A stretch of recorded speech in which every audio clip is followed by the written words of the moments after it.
Ok, sí. Bueno, buenas tardes a todos y gracias por acompañarnos en la tarde de hoy. Desde la Fundación Espacio Cívico agradecemos a las organizaciones miembros de nuestro comité asesor por ser parte de este esfuerzo colaborativo. Ellos son el Instituto Panameño de Estudios Cívicos IPEC, la Fundación para el Desarrollo de la Libertad Ciudadana, Capítulo Panameño de Transparencia Internacional y Praxis. Agradecemos también el valiosísimo apoyo y constante, siempre presente de la Embajada de los Estados Unidos y de Parlaméricas que hacen posible estos eventos. Les recordamos que este webinar está siendo grabado y reproducido simultáneamente en nuestra página de Facebook. Bueno, entrando en materia ya sobre el tema que abordaremos el día de hoy, que es ¿qué es Parlamento Abierto? Y cómo se relaciona el Parlamento Abierto con el Índice Latinoamericano de Transparencia Legislativa. Agradezco y doy la bienvenida a nuestros invitados con quienes abordaremos el tema. Ellos son Bernardo Andrés Gutiérrez Hidalgo, quien es el coordinador regional por Sudamérica de la Red de Funcionarios de Parlamento Abierto de Parlaméricas y es además asesor del grupo temático parlamentario de Parlamento Abierto de la Asamblea Nacional del Ecuador. Bienvenido, Bernardo. También le damos la bienvenida a nuestra querida colega Olga de Ovaldía, directora ejecutiva de la Fundación para el Desarrollo de la Libertad Ciudadana, capítulo panameño de Transparencia Internacional. Y bueno, antes de empezar, a ver si me salgo de aquí para dejar de compartir. A ver. Okay.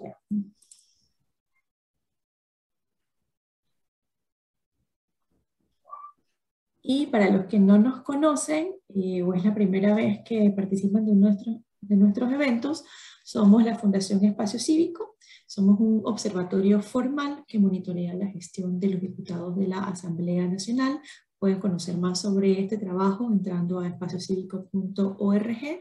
También pueden visitar nuestro buscador de leyes, donde encontrarás todos los anteproyectos y proyectos de ley que se presentan en la Asamblea Nacional.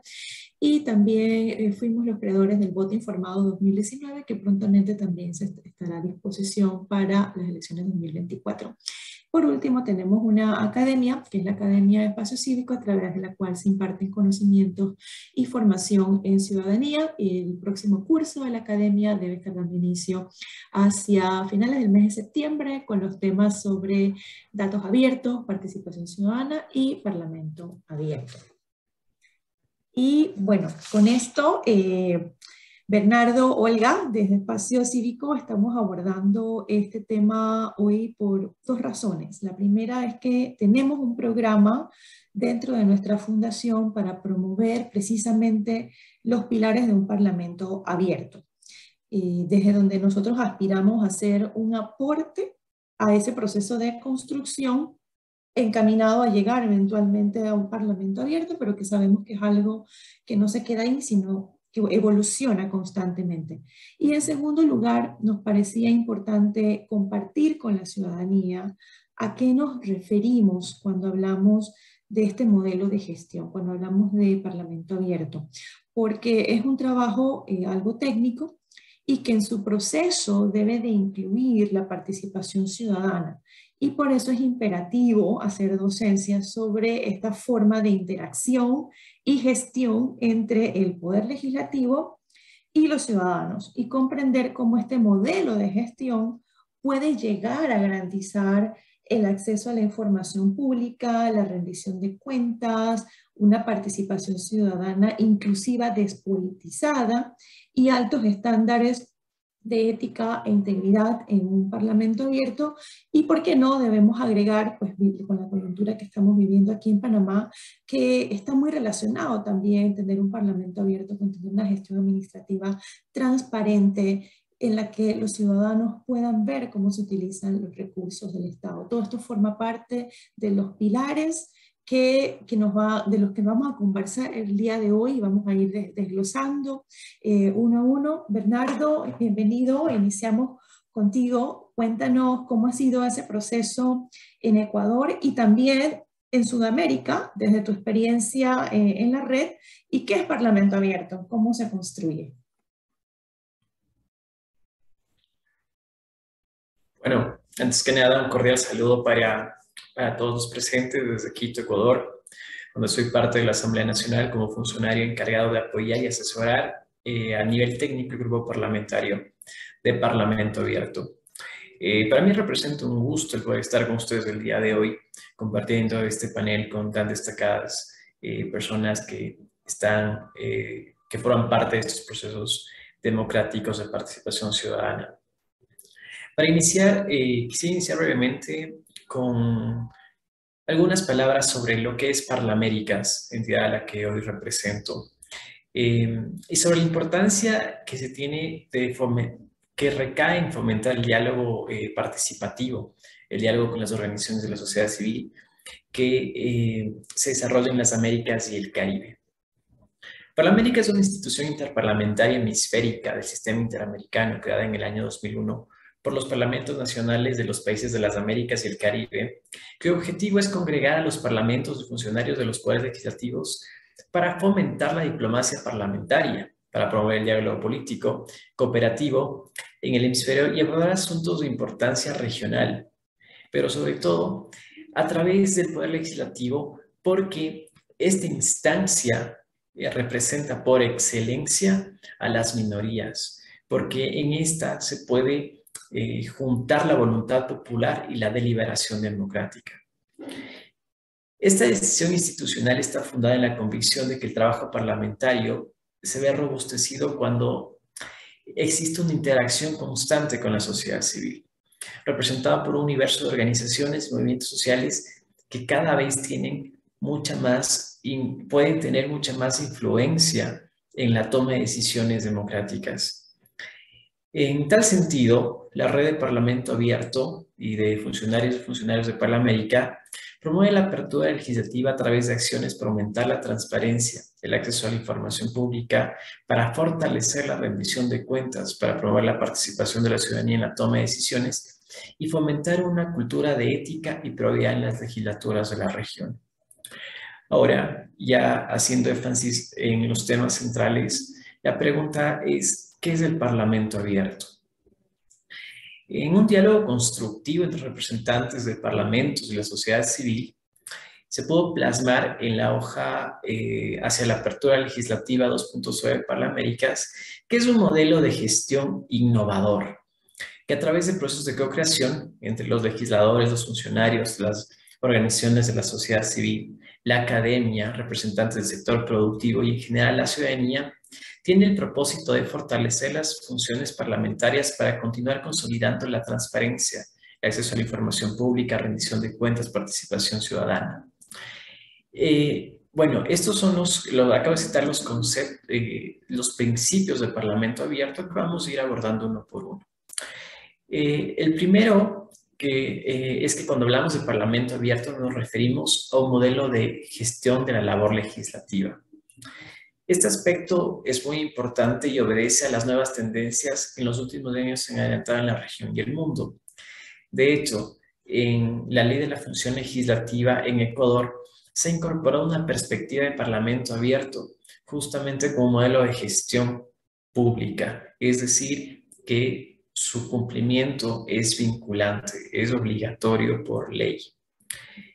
Entonces, es indispensable que comprendamos que el Parlamento Abierto no es una actividad aislada de las agendas legislativas o una consulta pública puntual, sino incorpora varios aspectos de cómo llevar adelante la labor parlamentaria, que aborda cada una de las acciones que se adoptan en los parlamentos.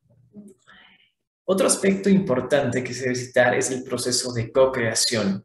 Las nuevas tendencias de gestión pública resaltan la existencia de esta relación bidireccional entre autoridades y ciudadanía, el dar oído a las organizaciones de la sociedad civil, a los representantes, y poder empoderarlos a fin de que ellos participen en el proceso de toma de decisiones que afectan positivo o negativamente a lo que es los temas de interés nacional.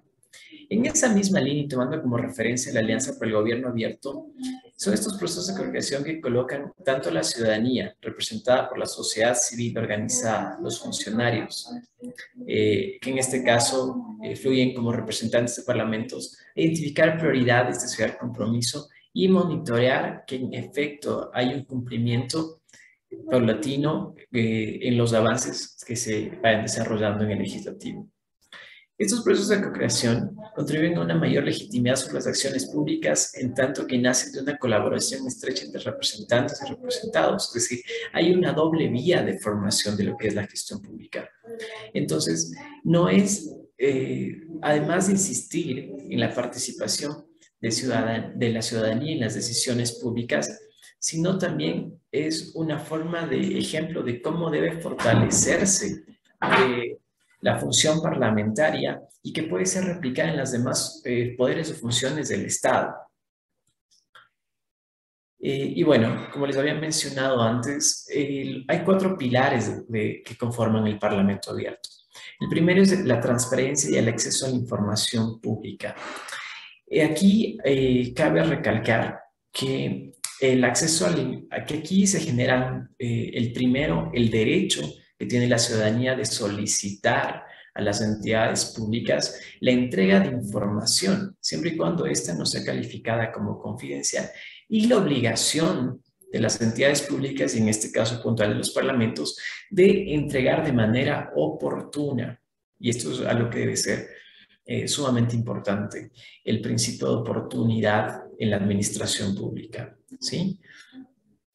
El otro principio es la rendición de cuentas, lo cual es un principio democrático que fortalece el balance de poderes, que exhibe lo que nuestros representantes desarrollan y sobre todo permite evaluar a quien está ejerciendo la función pública, porque se presentan casos en que los ofrecimientos de campaña, las leyes que se vienen promocionando, no solo por un integrante del legislativo, sino por organizaciones políticas, no se dan cumplimiento. Y por eso también es importante que dentro de estos procesos y en los procesos electorales como tal, se pueda verificar y dar un análisis de un seguimiento más que nada de lo que se está ofertando y a la final del periodo legislativo de lo que realmente se ha cumplido en las condiciones que se han ofrecido en campaña. El otro aspecto, el otro principio es la participación ciudadana, lo cual es muy importante porque la participación ciudadana garantiza que las necesidades de la ciudadanía sean atendidas y esto se plasma también en una sociedad alerta. Alerta a que a que exista una presión por parte de la ciudadanía para que los representantes que ejercen la función pública se desarrollen bajo en un estricto cumplimiento de la ley, lo que se promueve al ser observados, ¿sí? Entonces, hay varios mecanismos que se pueden dar de participación ciudadana, como la silla vacía. Acá en Ecuador tenemos lo que es el asambleísta por un día.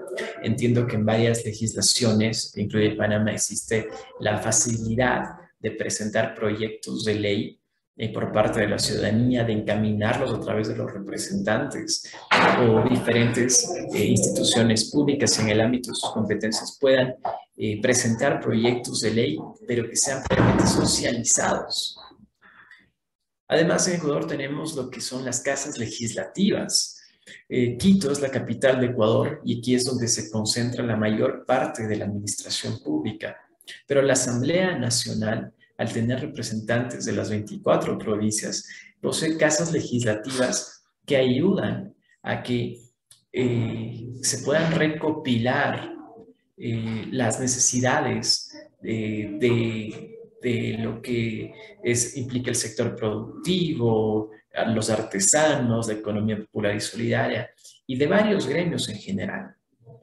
Finalmente, el último principio que es crucial, porque todos están interconectados, es la ética y la probidad.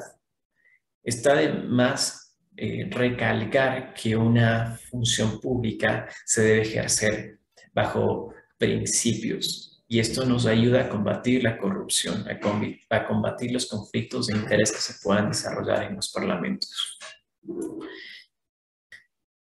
Estos principios están interrelacionados, como lo manifestaba, y deben considerarse, y no pueden considerarse como inconexos, sino como componentes constitutivos de un modelo cristiano integral que fortalece las acciones en favor de la apertura legislativa. Y en tal virtud es importante seguir generando sinergias de espacios de diálogo que clarifiquen qué es y qué no es Parlamento abierto.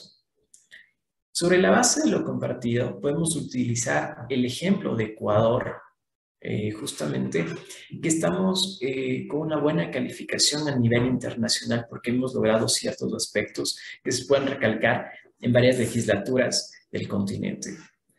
Y voy a mencionarles brevemente ciertos aspectos importantes que fluyen de manera cronológica a fin de que ustedes puedan tener una noción de cómo se ha llevado a cabo dentro de Ecuador esta implementación del Parlamento abierto.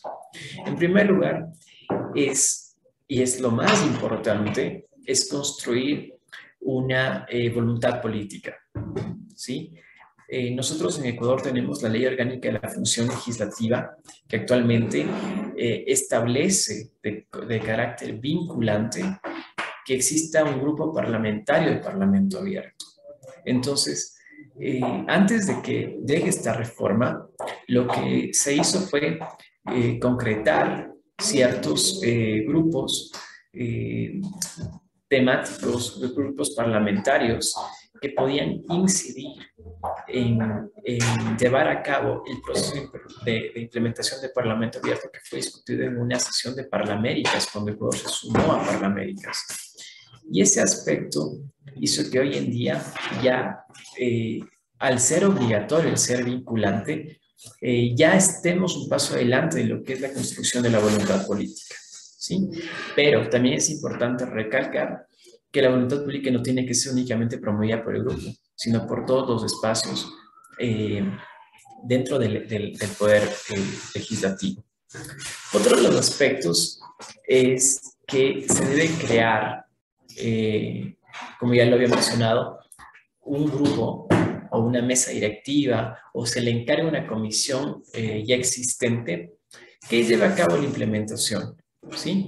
Entonces, lo clave en este punto es que los integrantes deben ser considerados de una forma multipartidista, ¿sí? Al ser multipartidista, aquí se crean dos buenas sinergias. La primera es que no se vea politizado el Parlamento abierto, ¿sí? Y la segunda es que no se ejerza o no se observe como una fuerza de oposición a la presidencia del Poder Legislativo. Entonces, esos dos aspectos son importantes para evitar trabas en lo posterior. En el caso de Ecuador, nosotros contamos con representantes de todas las bancadas legislativas. Actualmente tenemos 5 bancadas y el grupo de Parlamento abierto, quien se encarga, cuenta con el apoyo de todas estas bancadas. Por obvias razones, al ser 8, tenemos 3 bancadas que repiten, pero que al final se encuentra despolitizado en el sentido de que los partidos, las organizaciones que la conforman no encuentran o no existe una forma de llevarlo esto hacia su posición política como tal, ¿sí? Luego de ello es importante reflexionar cómo se va a llevar a cabo, bajo qué mecanismos. Y en este sentido, hay una decisión si el Parlamento opta por llevar a cabo un proceso de cooperación bajo los estándares de OGP dentro de un Estado abierto y se crea un plan y se adhiere al Plan de Acción Nacional, ¿sí? O a su vez se ocupan los estándares de OGP para determinar un plan de acción de manera independiente. En Ecuador, cuando se hizo este estudio, se determinó llevar a cabo un plan de acción independiente, puesto que teníamos un marco legal, que es la Ley de la Función Legislativa y el Reglamento de Parlamento Abierto, pero además también se pudo evidenciar que a comparación con las demás funciones del Estado, la Asamblea Nacional, que representa el Poder Legislativo, estaba muchos pasos más adelante. Entonces, adherirnos al Plan de Acción Nacional podía retrasar los procesos hasta que las demás funciones del Estado cumplan con los parámetros mínimos que ya tenía abarcada la Asamblea Nacional. También es importante determinar que exista uno o varios funcionarios que desde adentro del Parlamento sean el nexo entre las organizaciones de la sociedad civil, entre el sector productivo, es decir, entre la academia, con la academia, es decir, alguien que esté fuera del espectro del poder público, para que se articule y sea la línea técnica que permita que exista una conexión entre estos sectores. Bernardo, si me permites hacer una pregunta sobre esta parte del proceso. Mencionaste que la forman 5 bancadas, en el caso del Ecuador está formado por 5 bancadas del grupo parlamentario. La forma en la que se seleccionan las cantidades, por ejemplo, son 5 bancadas y es una persona por bancada, son 2 personas por bancada, o el partido que tiene la mayor cantidad de miembros tiene más representantes, o es equitativo. Sí, a ver, en el caso de Ecuador, nosotros tenemos que existe la posibilidad de establecer grupos temáticos parlamentarios. Entonces, el único de obligación, de cumplimiento obligatorio, es el de Parlamento Abierto. Adicional a estos existen, por ejemplo, grupos parlamentarios para promover los derechos de la mujer, para promover los objetivos de desarrollo sostenible, entre otros. Entonces, la cierta traba reglamentaria que existe es que el grupo puede conformarse con un mínimo de 7 y un máximo de 11 representantes, ¿sí? Y la otra traba es que algunos asambleístas no pueden formar parte de una presidencia o vicepresidencia de una comisión y de un grupo parlamentario o de más de 2 grupos parlamentarios. Entonces, es algo que ya se observó aquí en Ecuador, porque esto ha imposibilitado que más asambleístas se sumen al grupo parlamentario. Pero en principio, para responder ya con precisión a tu pregunta, lo que se ha hecho es convocar a diferentes asambleístas de las diferentes bancadas. Bueno, en este caso existen tres bancadas que tienen más de un mismo legislador, pero que no existe no existe una imposibilidad de que se sumen más, pero las trabas reglamentarias han impedido que existan más. Pero sin embargo, dentro del grupo se ha procurado de que exista esta diversidad en la representación. Y además se ha procurado que los miembros del Consejo de la Administración de la legislatura formen parte del grupo, porque más allá de la presidencia, el Consejo de Administración de la legislatura es quien toma las decisiones administrativas para que puedan desarrollarse para que se puedan ya plasmar y no quede solo a nivel político, sino que en la Asamblea Nacional las áreas operativas, las áreas técnicas se puedan comenzar a realizar y los procedimientos para la implementación del Parlamento Abierto, como las áreas de TICs, de comunicación, jurídicas y demás. ¿Sí? Y bueno, una vez que se haya definido lo anterior, es necesario que se haga una convocatoria a las organizaciones de la sociedad civil, a la academia del sector productivo y establecer un cronograma de trabajo que incluya talleres y mesas de cooperación, porque a través de esto se pueden resaltar mayores ideas que van a permitir fortalecer lo que es el Parlamento Abierto y que también va a permitir que se sigan sumando otros sectores que representen, otros sectores organizados que representen a la sociedad civil. ¿sí? Y bueno, finalmente lo que queda es la co-creación y ya plasmar las ideas, llevarlas ya al espectro práctico, que esto evidentemente lo desarrollan pues, las unidades administrativas dentro de lo que son los poderes legislativos. Lo que sí quiero recalcar para finalizar es que es importante tener claridad de que el proceso de parlamento abierto no debe ser politizado por una organización política.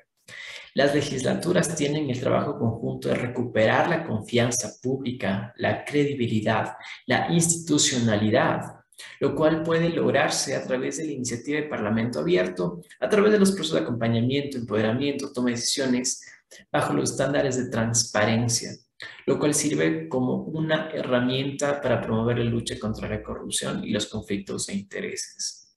Es necesario que los poderes legislativos, es necesario que puedan recuperar la confianza.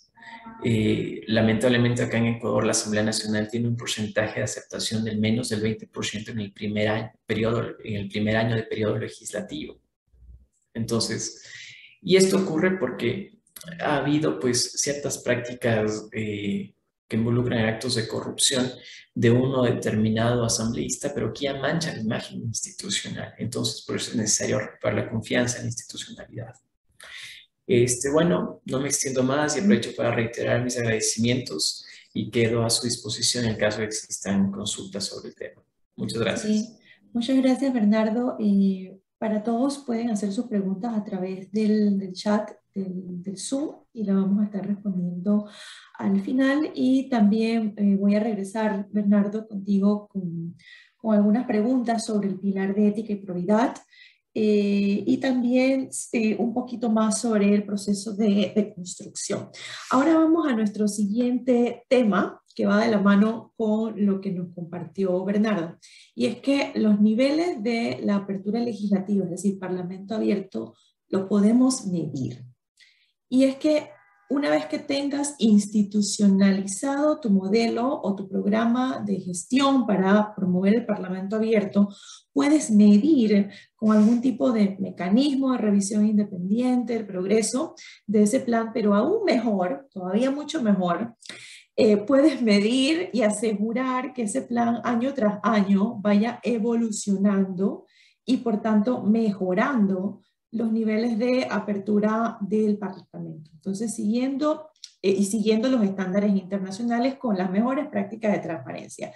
Y de eso es lo que nos va a hablar nuestra colega Olga de Ovaldía, y muy específico, ella nos va a hablar sobre la relación entre Parlamento abierto y el Índice Latinoamericano de Transparencia Legislativa, que en su edición del 2020 coloca a Panamá como el país con el cuarto parlamento más opaco de la región, desafortunadamente, pero hemos escuchado recientemente que existe un compromiso en construir un plan de Parlamento abierto dentro de la Asamblea Nacional de Panamá. Olga, bienvenida. Estás en mute, ahora sí. Ya, sabes, la parte técnica no puede faltar. Buenas tardes a todos, muchísimas gracias por estar acá, quienes se registraron y quienes nos escuchan y nos ven a través de Facebook Live en el canal de Espacio Cívico. Para la Fundación para el Desarrollo de la Libertad Ciudadana, capítulo panameño de Transparencia Internacional, realmente es importante estar en una conversación como esta. Agradezco profundamente a Bernardo Gutiérrez que nos comparte lo que sería, digamos, el contenido programático y conceptual de qué es Parlamento Abierto, los pilares principales y también la experiencia del Ecuador. Realmente es muy importante algunos de los temas que ha tocado Bernardo, los vamos a ver con el ejemplo de lo que hicimos o lo que arroja el Índice Latinoamericano de Transparencia Legislativa, del cual somos parte de la red, la Fundación para el Desarrollo de la Libertad Ciudadana, y hacemos la medición en Panamá. quizás lo más importante o lo que me gustaría compartirles es que la red es una red de organizaciones de sociedad civil de 19 países de las Américas. Estas organizaciones tienen la característica de trabajar temas de pro democracia, pro derechos humanos, pro transparencia. Algunas de ellas hacen observación exclusiva de la gestión parlamentaria y otras hacemos distintos trabajos en la línea que les he mencionado, pero todas somos organizaciones independientes del poder gubernamental. Por lo tanto, desde la independencia se hace la observación, que además la observación no es subjetiva, es objetiva, desde el punto de vista que mide 4 dimensiones dentro de la función que hacen los parlamentos, y esas fundaciones se miden, esas dimensiones se miden en base a estándares de transparencia internacional que se toman tanto de la hoja de ruta de Parlamento Abierto como de las mejores prácticas de parlamentos, congresos y asambleas de otras partes del mundo que tienen un mayor desarrollo en sobre todo el tema de transparencia en la gestión, de rendición de cuentas y de cumplimiento de los 3 roles principales que tiene cualquier congreso, asamblea o parlamento. Esos 3 roles principales son el rol de representación del electorado que elige a cada uno de los parlamentarios y que normalmente representan personas que están en ciertas áreas geográficas. Por lo tanto, hay un deber importante de representación en la, digamos, construcción de las repúblicas democráticas representativas. El poder de participar siempre es representativo y ese poder es presentado por esos diputados o por esos legisladores o por esos parlamentarios. Yo creo que ese es un tema importantísimo, especialmente en el contexto que se está viviendo hoy día en Panamá ante esta larga crisis de 3 semanas de protestas que han surgido orgánicamente en un principio y que realmente generan y que están cristalizando unas manifestaciones que son absolutamente válidas y legítimas de la ciudadanía panameña. Ese rol de representación es clave. El segundo rol es el rol de hacer de órgano de control, es decir, llevar el control y el contrapeso a los otros poderes del Estado. Ese segundo rol como órgano de control también es de alguna manera medido por el índice de transparencia legislativa, y el tercer rol es el rol de hacer las leyes. Entonces quisiera poder compartir pantalla con ustedes un momento. ¿Tengo permiso? Sí. Sí. Sí. Ok, en un segundo comparto.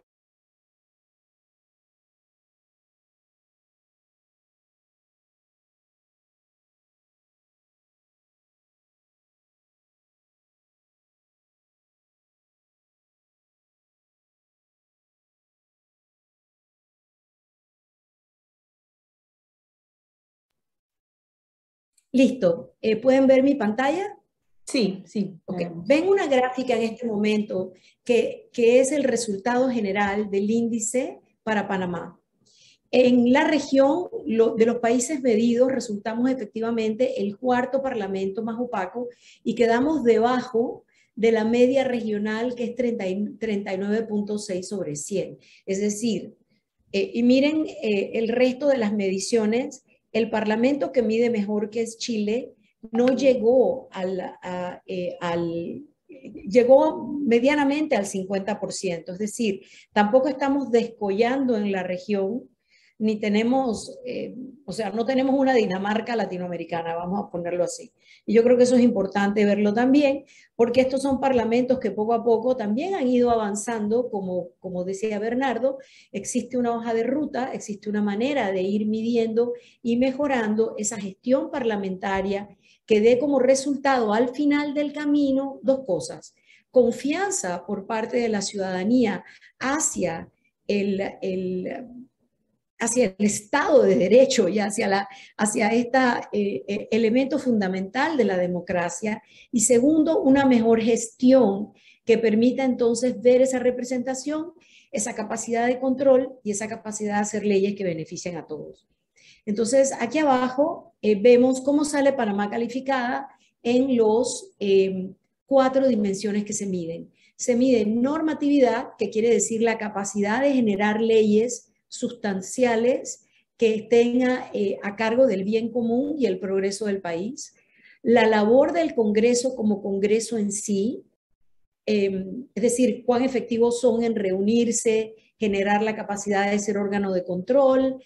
El tercero es el presupuesto y la gestión administrativa, que es donde estamos peor calificados y de hecho somos el parlamento con la peor calificación de las Américas en esa gestión, en la gestión del presupuesto y gestión administrativa por la tremenda opacidad y falta de transparencia que nuestro parlamento tiene en cómo maneja, rinde cuentas y hace su transparencia de esa gestión de manejo de dinero, planillas, etcétera, que ya conocemos y que es una de las causales que ha generado este malestar ciudadano que estamos viviendo.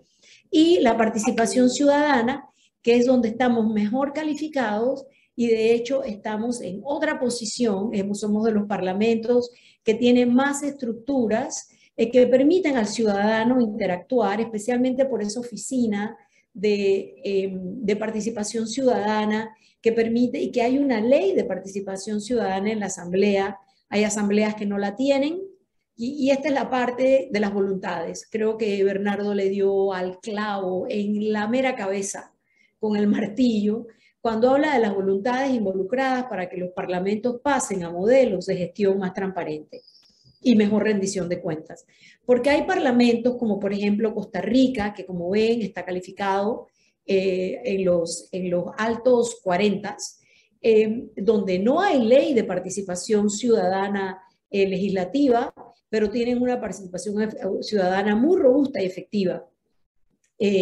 Nosotros tenemos una participación ciudadana que tiene aspectos que son fuertes y aspectos que son muy débiles. Porque en las partes donde, por ejemplo, la ciudadanía quisiera participar en las comisiones, poder participar, presentar opinión, presentar tanto de voz como escrito y entender qué está pasando en las comisiones de la Asamblea Nacional, tenemos comisiones que se caracterizan por su opacidad, como la comisión presupuestaria, que se reúne en secreto y no publica sus actas, por ejemplo.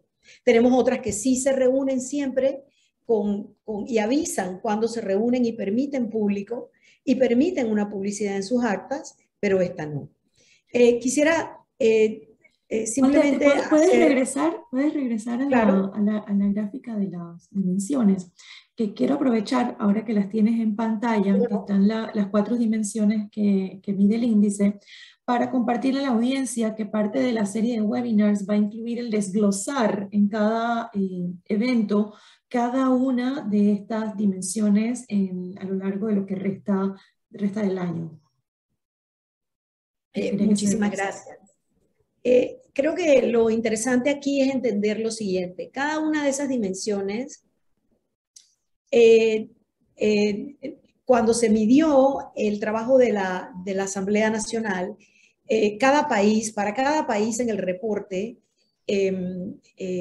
se midió, que pueden descargarlo, por cierto, con toda la información, inclusive las tablas en Excel en formato abierto con las cuales se midieron cada una de los indicadores que se midieron, están en nuestro sitio web libertadciudadana.org, y puedo dentro de 1 minuto o 2 poner en el chat el enlace para el que lo quiera bajar. No se identificaron buenas prácticas porque se medía el indicador, es decir, cuál sería la normativa y conducta ideal versus lo que hay. Es lo que se conoce como un análisis de brecha, o en inglés gap analysis.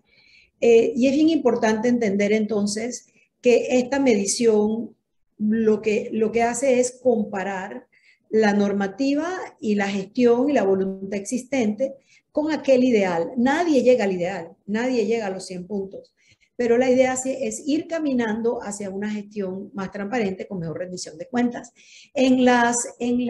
Los desafíos claves que se identificaron está la falta de liderazgo y solidaridad con la ciudadanía. Esta investigación se hizo en los primeros 6 meses del año 2021. Durante la pandemia vimos una actuación bastante indolente por parte de la Asamblea, que siguió creciendo el presupuesto de la Asamblea, siguió creciendo y abultando la planilla, esa que le llamamos la planilla eventual o planilla secreta, que, a través de la cual los diputados nombran operadores o gestores políticos en las comunidades bajo el nombre de promotores deportivos o promotores culturales, pero en realidad son operadores políticos de partido, y la falta de agilidad o adaptabilidad en la respuesta a poder seguir gestionando durante la pandemia. Ahora estamos en otra época completamente diferente, pero en los resultados por gestión vemos también que en la dimensión normativa, Panamá calificó como el país con la peor calificación en gestión normativa. Allí se medían los siguientes indicadores, son muchos, pero podemos comenzar por aquellos que están en cero, actualmente en cero, es decir, no se publica nada y no se conoce nada de cómo trabaja la Asamblea con estas dimensiones.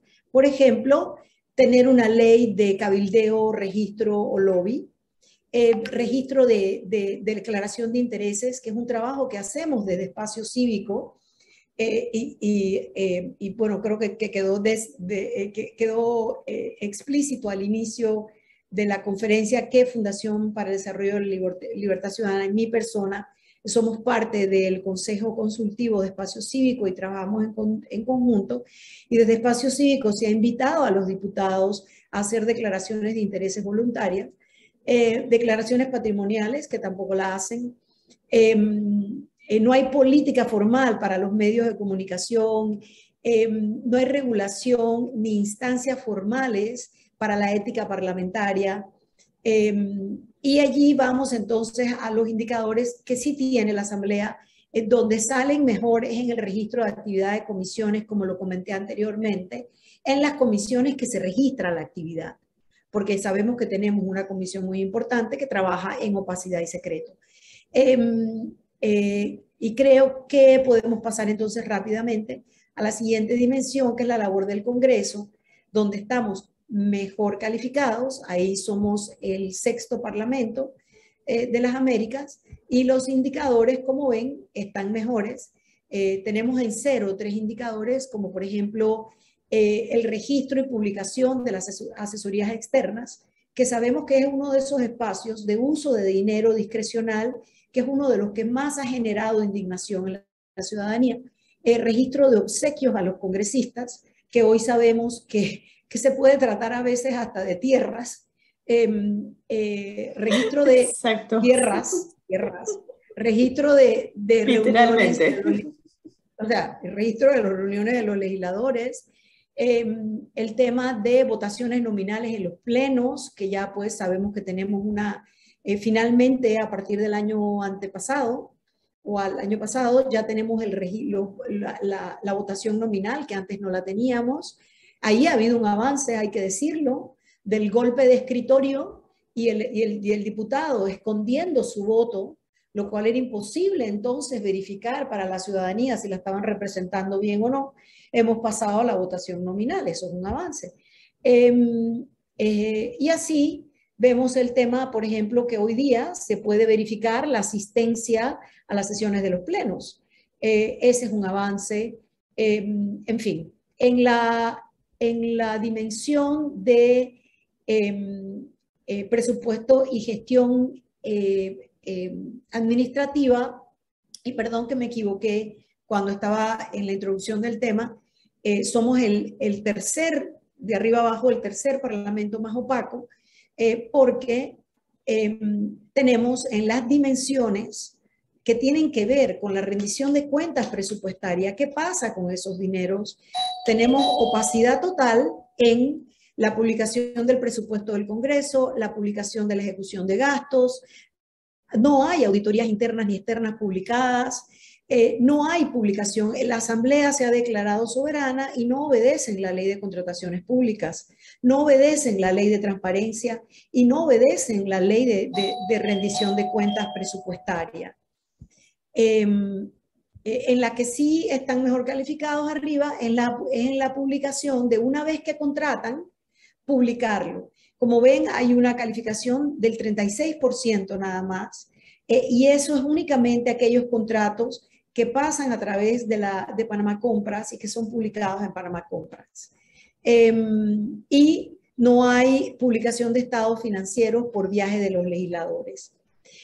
Finalmente, en la dimensión de participación ciudadana, ahí sí vemos que estamos nuevamente mejor calificados, y en los indicadores que se midieron, vemos que tenemos mucho más indicadores que tienen un avance, 2 tienen un avance del 100%, que es que exista una plataforma educativa, que exista un mecanismo para resolver conflictos. La Asamblea tiene un canal de televisión y de radio donde se transmiten a toda la República las discusiones del Pleno. Existe el ingreso de medios de comunicación al Parlamento. Ha habido unas cuantas excepciones que se han dado, como en el momento de diciembre de 2019, con los disturbios que se dieron con aquel intento de reforma constitucional, y vemos que los que están en cero es que todavía no se publican datos abiertos y no hay planes de parlamento abierto. Eso lo tenemos en cero porque la Asamblea, aunque estamos muy optimistas de que ha habido una manifestación de una voluntad de llegar a suscribir un plan de parlamento abierto, todavía no se ha suscrito. Por lo tanto, cuando nosotros hicimos la verificación y la investigación, pues había que calificarlos en cero. Si logramos eso en los próximos meses, en el nuevo índice que se publicará en el 2023, ahí habría avance. Yo cierro aquí queriendo decirles que es muy importante entender que esta medición, como dice Lea, nos ayuda a entender dónde estamos y para dónde tenemos que ir. Cuando fue publicado el índice en agosto del 2021, por supuesto que hubo unas manifestaciones de molestia por parte de la Asamblea Nacional, pero creo que, como con todo, no hay entidad que no progrese si no tiene el control social que viene de la ciudadanía a la que debe servir. Con estas mediciones, que además son muy objetivas, como les digo, tienen una rigurosidad técnica, la investigación muy importante, y más importante aún, en este proceso nosotros enviamos a la Asamblea lo que habíamos encontrado, nuestra investigación, lo que reflejaba, para que ellos la vieran antes que nosotros la publicáramos y darles la oportunidad de que nos dieran retroalimentación o nos corrigieran si había algo que no habíamos reflejado correctamente. Por lo tanto, no es una investigación de cámara escondida, te agarré. Es una investigación de esto es lo que encontré, te lo doy para que tú lo analices y entonces yo lo publico. Creo que el control social es un tema que como ciudadanía en Panamá tenemos que comenzar a asumir como parte de nuestra responsabilidad de ser miembros de lo que queremos que sea una democracia participativa. Nuevamente, no quiero descontextualizar lo que está sucediendo en el país. Sería muy inocente y sería muy ciego de nuestra parte, organizaciones que hacemos observación y medición, que queremos ver cambios en las políticas públicas, sea quien sea que gane las elecciones. No entender que este factor impacta directamente la gobernabilidad del país, pero sobre todo la confianza de la ciudadanía. Y que esa voluntad de la que nos compartió nuestro colega de Ecuador, que es tan importante, es lo que se requiere ahora. Y no hay que inventar la rueda, hay una hoja de ruta, hay estándares internacionales, hay espacios y caminos en los que la Asamblea puede cambiar de la opacidad a la transparencia, de la falta de rendición de cuentas a la rendición de cuentas, de tener esa aprobación o desaprobación máxima que está teniendo en este momento la Asamblea, a ser un órgano que la ciudadanía confíe en ellos. Pero la única manera es el cambio de gestión. Muchísimas gracias, Lea. Gracias a ti, Olga, por haber logrado hacer ese puente conceptual entre lo que son los pilares de un parlamento abierto y las dimensiones que mide el índice. Quiero compartirlos aquí rápidamente para que lo puedan ver mejor. Tenemos que, estos son los pilares de Parlamento Abierto: transparencia, participación ciudadana, rendición de cuentas, ética y probidad. Y cuando vemos el índice mide en efecto la participación ciudadana, la normatividad de la Asamblea, del Parlamento, la labor del Congreso y la gestión administrativa. Entonces, estas tres dimensiones tienen de alguna forma, incluso las cuatro, tienen que cumplir con estos pilares de Parlamento Abierto. Y ahí es donde quiero detenerme un momento en el pilar de ética y probidad y preguntarle a Bernardo, porque justamente en el pilar de ética y probidad hablamos sobre las legislaciones o las normativas que debe contar el Parlamento también para promover el prevenir más bien los conflictos de intereses, el promover las declaraciones de patrimonio. ¿En dónde está Ecuador y qué han logrado hacer ustedes en este aspecto, en el pilar de ética y probidad? O si tienes otro ejemplo específico de lo que han hecho para fortalecer este pilar, ya que en la audiencia nos preguntan si podías compartir algunos ejemplos de casos exitosos. Y a mí se me ocurrió que en este pilar, que nos interesa muchísimo acá en Panamá, quizás podrías compartirnos algo de Ecuador o Sudamérica, considerando que tu rol es regional.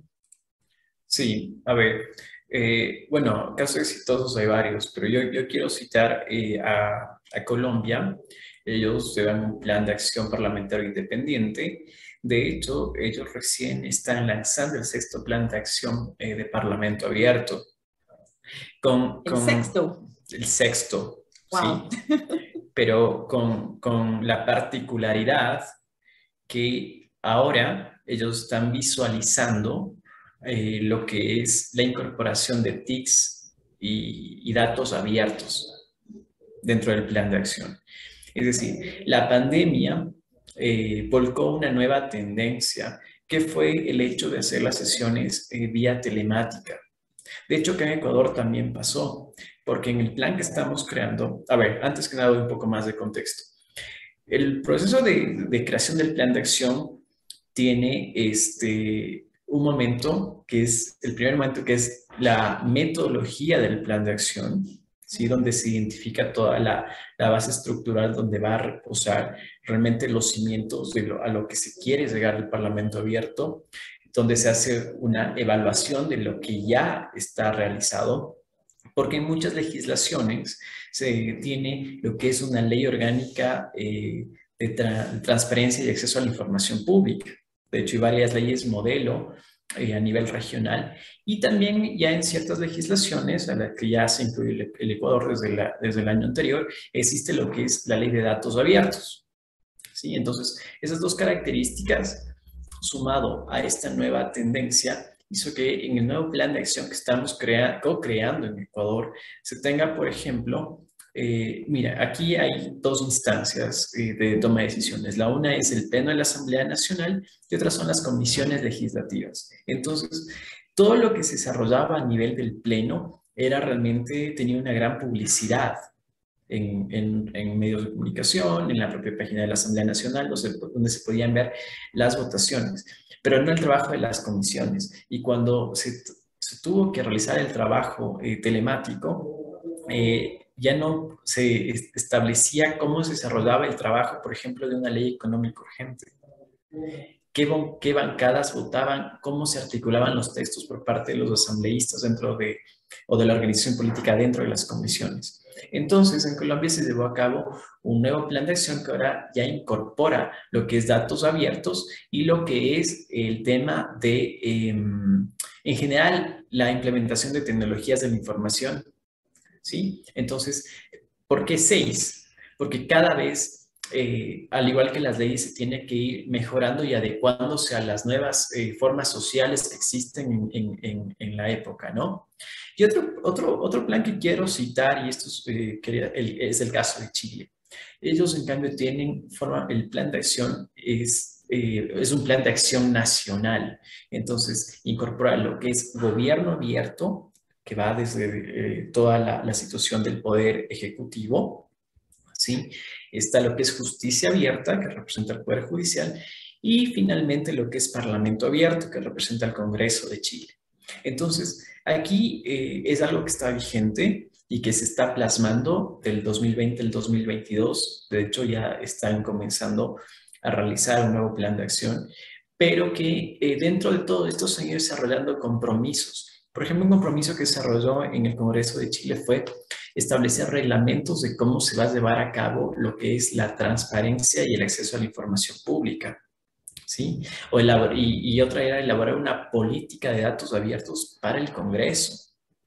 Y todo esto también es por por la misma razón que se articuló en Colombia el nuevo plan de acción, es decir, llegar. Y nosotros en Ecuador estamos encaminados a lo mismo, es decir, una mayor versatilidad y oportunidad de la información, mucho mucho más efectiva, con mucha más celeridad, ¿sí? Entonces no podemos esperar que se promocione, que se publique, a que el secretario de la comisión emite el informe que tarda generalmente 48 horas para saber quién votó sí, quién votó no por un cuerpo legal. Entonces, a eso es donde queremos llegar. Y para responder la pregunta que me hacías, Lea, a ver, en el caso de Ecuador, sí tenemos, a ver, en todo esto hay que tener claro dos aspectos, ¿no? No por querer transparentar, por tener mayor publicidad, debemos también ponernos en conflicto con los derechos personales o los datos personales de los legisladores. Si una cosa es información pública que incorpora, por ejemplo, en el trabajo legislativo, votaciones, la agenda, los representantes. Y cito esto porque, por ejemplo, acá en la ley de la función legislativa se estableció que una persona que tenga en un proyecto de ley conflictos de intereses no forme parte de esta votación. Pero claro, ahí salía el cuestionamiento de, ok, cuando yo represento un gremio de trabajadores, acá tenemos sindicatos de trabajadores, el Frente Unitario de Trabajadores, cómo esa persona, al ser representante de los gremios de trabajadores de los sindicatos, no va a poder ser parte del debate o del gremio al que está representando.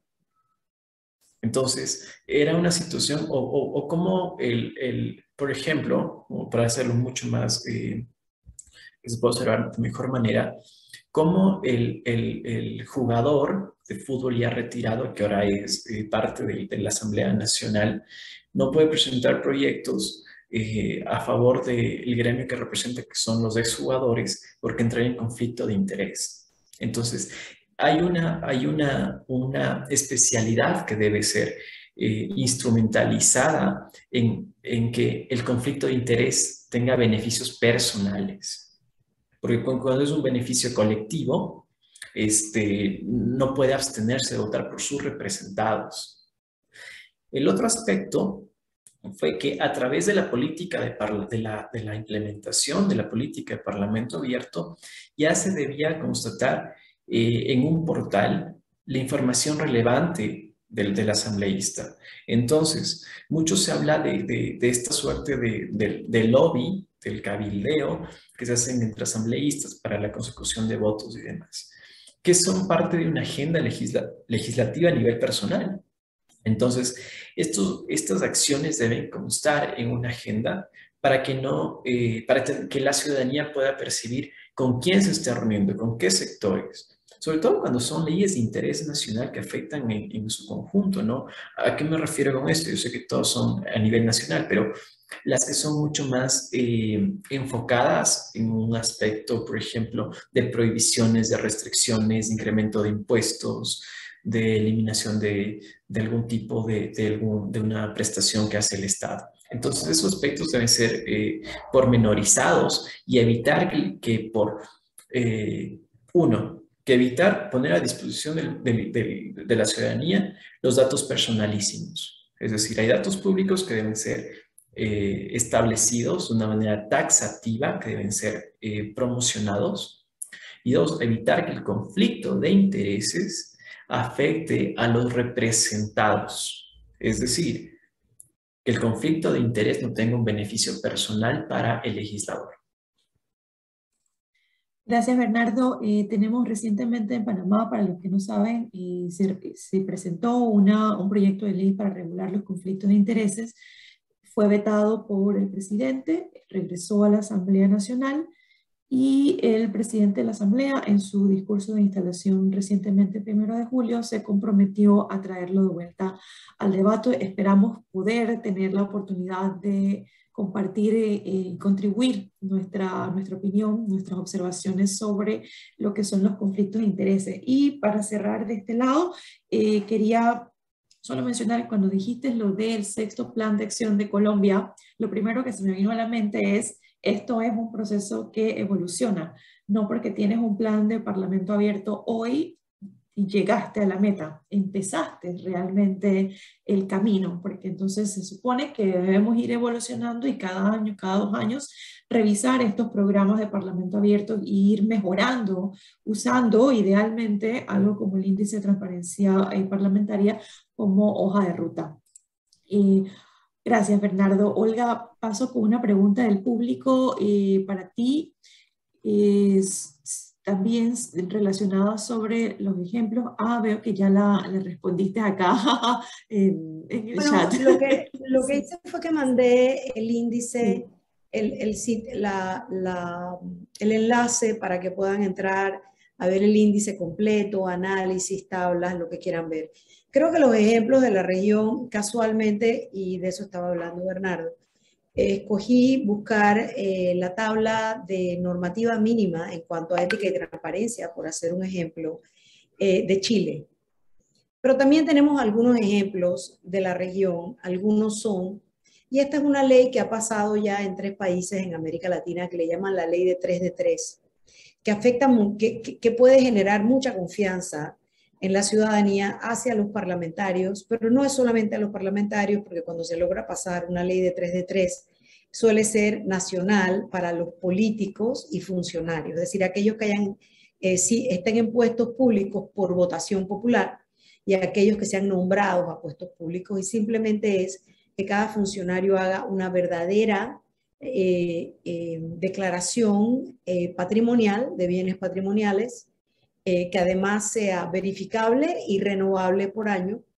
Es decir, que hay un control sobre esa declaración, porque por ejemplo en Panamá hay una ley por constitución de declaración patrimonial que, por cierto, en su momento los diputados de esa época se excluyeron a sí mismos de la obligación cuando la reforma constitucional llega a la Asamblea. Ellos se excluyen a sí mismos de la obligación de hacer una declaración patrimonial, así que nuestros diputados ni siquiera tienen esa obligación que el presidente sí tiene, por ejemplo.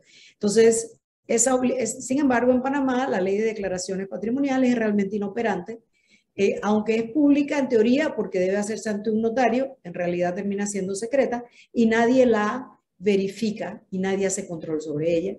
Y la ley de declaraciones de intereses, que era precisamente lo que estaba hablando Bernardo en la última parte de su intervención, esa ley de declaración de intereses en los países que tienen ley de 3 de 3, como México y Argentina, si no me equivoco, tiene un registro, tiene accesibilidad pública, de manera que se pueda prevenir el conflicto de interés antes de que se dé, porque se conoce que el funcionario tiene conflictos de intereses con la situación.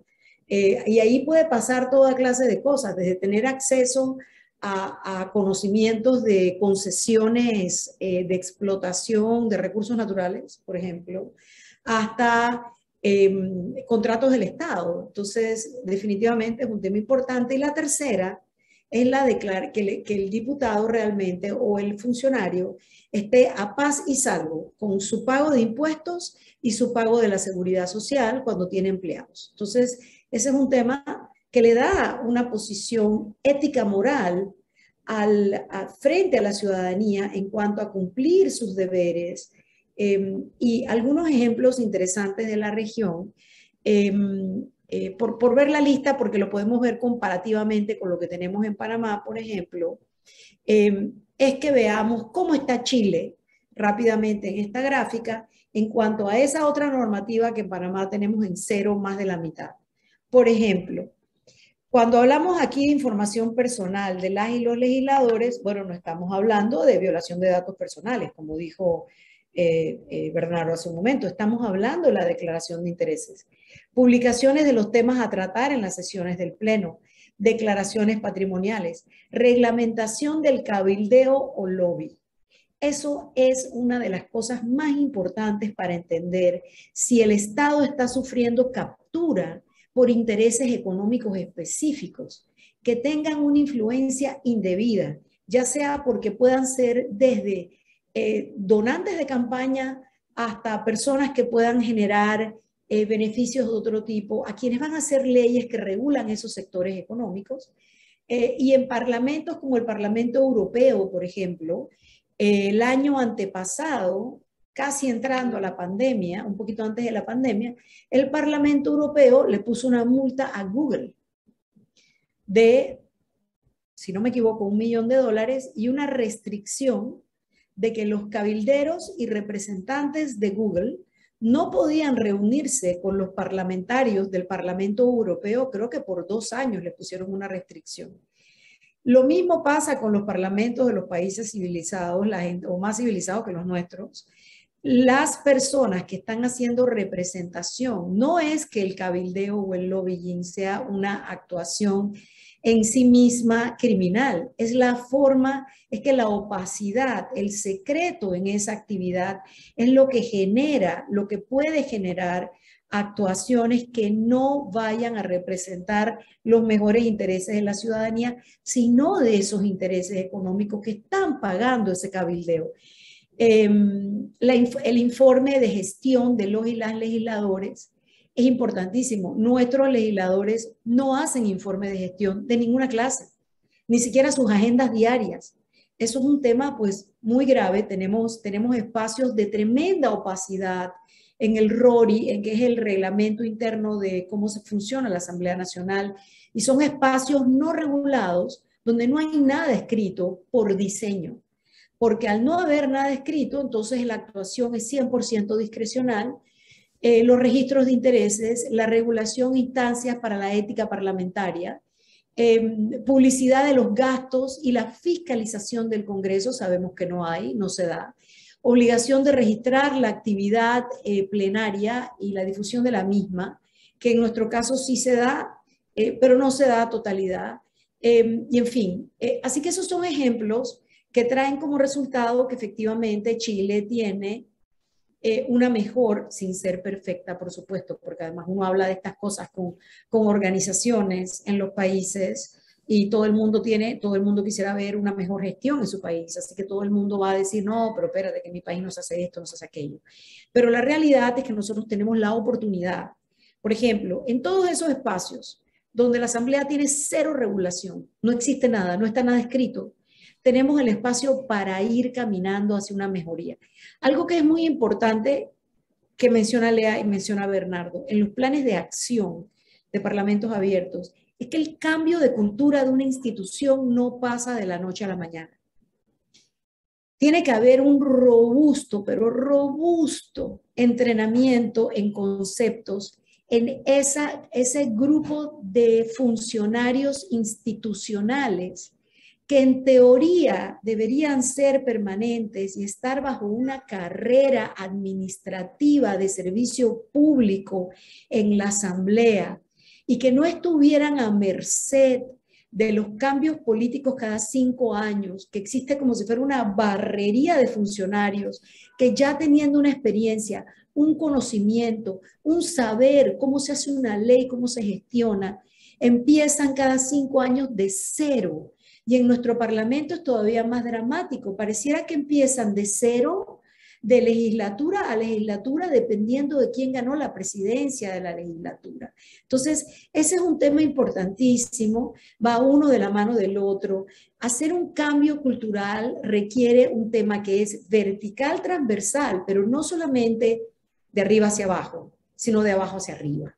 Es una rendición de cuentas vertical que se requiere, sumada a una rendición de cuentas horizontal. Así que creo que el tema de lograr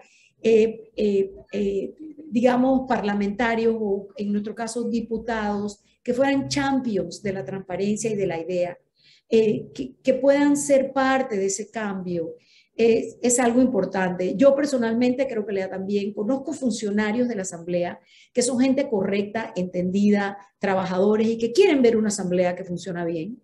Y también conozco nombramientos políticos que funcionan a base del miedo que tiene generalmente el funcionario que está a merced de la voluntad política de un jefe.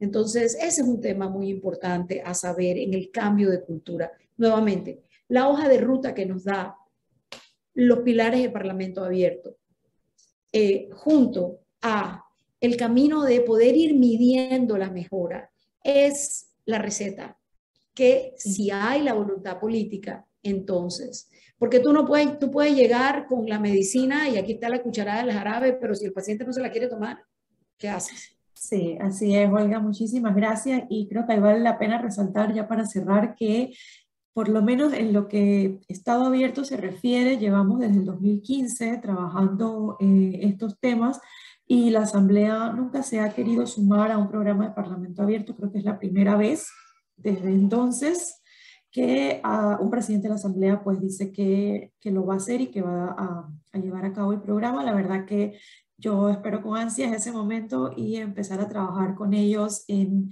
gestionar esta hoja de ruta. Y parte de la razón por la que existe Espacio Cívico es precisamente porque medimos esa gestión. Aprovecho para compartirles rápidamente el boletín de diputados. Pueden entrar al diputado pues, que quieran ver cuál es su evaluación y conocer los puntajes. Van a ver que vemos el puntaje del gasto acumulado de planilla, la asistencia a las comisiones, si ha hecho declaración voluntaria o no de conflicto de intereses. Y van a ver que los diputados que tienen un puntaje más alto es porque en efecto han presentado una declaración de conflicto de intereses y de patrimonio. Entran al perfil de cada uno de estos diputados y pueden descargar su hoja de vida, propuesta política y pueden descargar incluso la declaración de conflicto de intereses aquí desde Espacio Cívico. De cada uno de los diputados son solamente 9 los que la han entregado de forma voluntaria hasta ahora de los 71. Así que bueno, los invito a que utilicen nuestra página y hagan un monitoreo de la gestión legislativa. Muchísimas gracias y gracias a nuestros panelistas y a todo el esfuerzo colaborativo del Comité Asesor que siempre apoya Espacio Cívico, la Embajada de Estados Unidos y Parlaméricas. Hasta luego. Hasta luego.